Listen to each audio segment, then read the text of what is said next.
महर्षि वाल्मीकि जी ने रामायण की रचना की है। जब भगवान राम लंका से वापस आकर राजा बन गए तो राजा बनने के पश्चात नारद जी से विचार विमर्श करने के बाद महर्षि वाल्मीकि जी ने रामायण की रचना की। और इस रामायण का हम सभी स्वाध्याय करते हैं। वर्तमान समय में बालकांड का 18वां सर्ग हमने अभी समाप्त किया है। 19वें सर्ग का स्वाध्याय आज से चलेगा। पिछले सर्ग में बताया गया कि जब वेद आदि जितने भी श्रेष्ठ उत्तम ग्रंथ थे, भगवान राम चारों भाई उसको पढ़ लिए। तो पढ़ने के पश्चात उनके पिताजी के हृदय में हुआ कि अब इनकी शादी करनी चाहिए। अपने मंत्रियों से विचार विमर्श कर रहे थे। उसी समय में विश्वामित्र जी आ गए।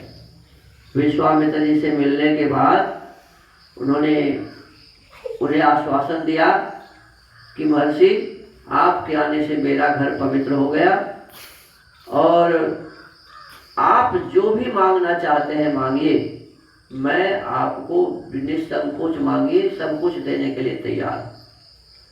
अब विश्वामित्र जी प्रसन्न हो गए कि मैं जिस काम के लिए आया था वो काम हमारा सिद्ध हो गया, क्योंकि इन्होंने तो व्रत धारण कर लिया है कि आप जो भी मांगेंगे वो मैं दूंगा।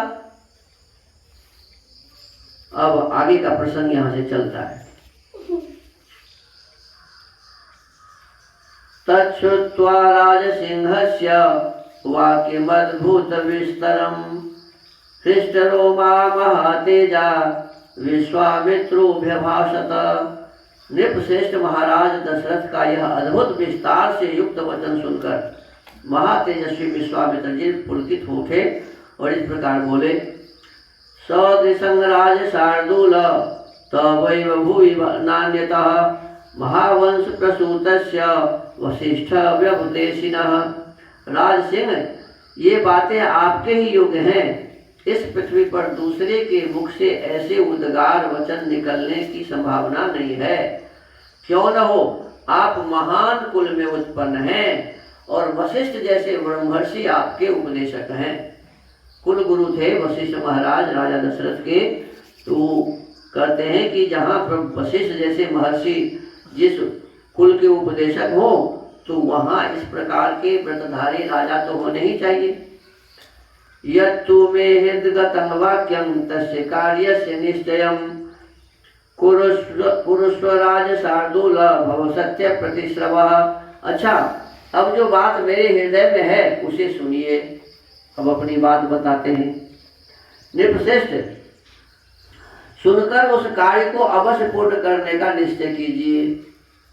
आपने मेरा कार्य सिद्ध करने की प्रतिज्ञा की है, इस प्रतिज्ञा को सत्य कर दिखाइए। अब आगे क्या कह रहे हैं? अहं नियमम् आतिष्ठे सिद्ध्यर्थं पुरुषर्षभ तस्य विघ्न करो दूतु राक्षसौ कामरूपिणो। कहते पुरुष प्रवर, मैं सिद्धि के लिए एक नियम का अनुष्ठान करता हूँ। उसमें इच्छानुसार रूप धारण करने वाले 2 राक्षस विघ्न डाल रहे हैं। ताकि मैं कुछ अनुष्ठान करता हूँ, यज्ञ आदि करता हूँ, उसमें 2 राक्षस आकर के तंग करते हैं, हमें विघ्न डालते हैं, परेशान करते हैं। तो उस राक्षस के लिए को हमें जो विघ्न कर रहा है उसको हटाने के लिए आप क्या करें? तो कहते वर्ते तो बहुशश्चीर्णे समाप्त्यां राक्षसा विमो मारीचश्च सुबाहुश्च वीर्यवन्तौ सुशिक्षितौ। कहते हुए 2 राक्षस कौन हैं? कि मेरे इस नियम का अधिकांश कार्य पूर्ण हो चुका है।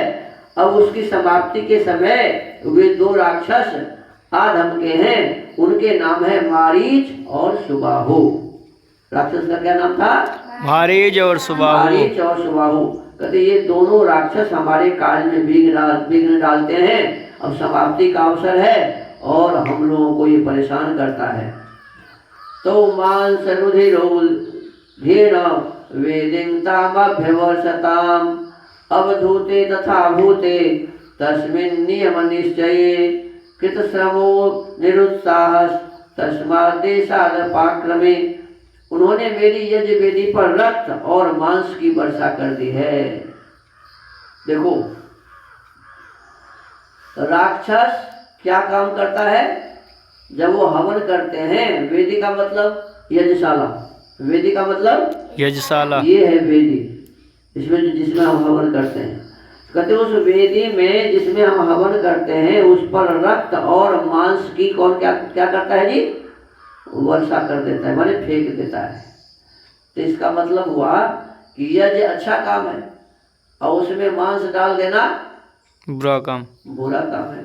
इसका मतलब मांस और रक्त हमारे समाज के लिए अच्छा चीज नहीं है, क्योंकि अच्छे काम में इसका प्रयोग नहीं होता।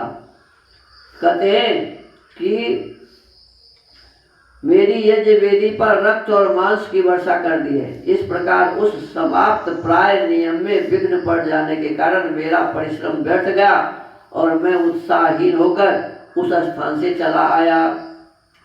न च मे क्रोधम उत्सृष्टुम बुद्धिर्भवति पार्थिव। पृथ्वीनाथ, उनके ऊपर अपने क्रोध का प्रयोग करूं, उन्हें साप दे दूं, ऐसा विचार मेरे मन में नहीं आता है, क्योंकि ये तो पहले ही सम और दम से युक्त थे।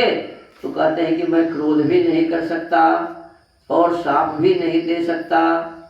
तथा भूता ही साचर्या नौ सापस्तत्र मुच्यते स्वपुत्रं राज शार्दूल रामं सत्य पराक्रमं काक पक्षधरं वीरं ज्येष्ठं में दातुमर्हति।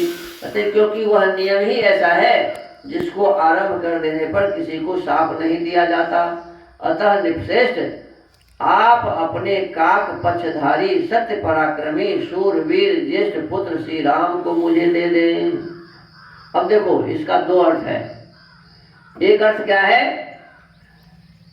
एक अर्थ यह है कि भगवान राम उस समय शूरवीर बन चुके थे, उनकी प्रसिद्धि हो चुकी थी। वेद शास्त्र दर्शन उपनिषद आदि पढ़ने के बाद सभी प्रकार के गुणों से युक्त हो गए थे और लोगों में चर्चा हो गई थी। तभी तो वो जानते थे ना जी, तभी तो विश्वामित्र जानते थे कि दशरथ के पुत्र बड़े ही शूरवीर है। कहते हैं कि अपने काक पक्षधारी सत्य पराक्रमी शूरवीर ज्येष्ठ पुत्र श्री राम को मुझे दे दीजिए। अब श्री राम को देने की बात जैसे ही कहे, शक्तो ही समया गुप्तो दिव्येन स्वेन तेजसा राक्षसा ये विकर्तारस तेषामपि विनाशने श्रेयश्चास्मै प्रदास्यामि बहुरूपं न संशय। ये मुझसे सुरक्षित रहकर अपने दिव्य तेज से उन विघ्नकारी राक्षसों का नाश करने में समर्थ हैं। अब देखो, इतना उनको पता था कि इनके भीतर इतना बल है, इतना तेज है कि उस राक्षस को ये मार सकते हैं। तो मैं इन्हें अनेक प्रकार का श्रेय प्रदान करूंगा, इसमें संशय नहीं है। अब राजा दशरथ जी विश्वामित्र जी के इस बात को सुन के आगे क्या कहते हैं इसकी चर्चा हम कल करेंगे। आज जो विषय हम चला इसमें आपको ये पता चला कि वो सूर और वीर थे। ये पिछले वाले अध्याय में हमने पढ़ा था 18वें सर्ग में कि भगवान राम को उनके पिताजी पढ़ा लिखा कर किस प्रकार विद्वान बनाए थे। तो इसमें लिखा है 25वें श्लोक में कि राजा के सभी पुत्र वेदों के विद्वान और शूरवीर थे, सब के सब लोक हितकारी कार्यों में संलग्न रहते थे। और 36वें श्लोक में लिखा हुआ है कि वे सब बालक जब समझदार हुए तब सब समस्त सद्गुणों से संपन्न हो गए। वे सभी लज्जाशील, यशस्वी, सर्वज्ञ और दूरदर्शी थे। ऐसे प्रभावशाली और अत्यंत तेजस्वी उन सभी पुत्रों की प्राप्ति से राजा दशरथ लोकेश्वर ब्रह्मा की भांति प्रसन्न थे।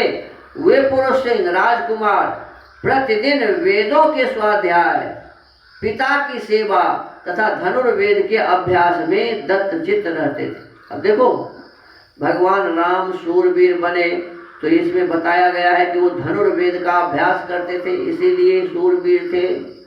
और चारों वेदों का विद्वान थे। कहते हैं प्रतिदिन वेदों के स्वाध्याय करते थे, तो प्रतिदिन जो स्वाध्याय करते थे इसलिए चारों वेदों के विद्वान थे। तो भगवान राम बलवान भी थे और विद्वान भी थे, तभी उनकी शोहरत सारी जगह पर हो गई थी और विश्वामित्र ऋषि को भी पता चल गया था।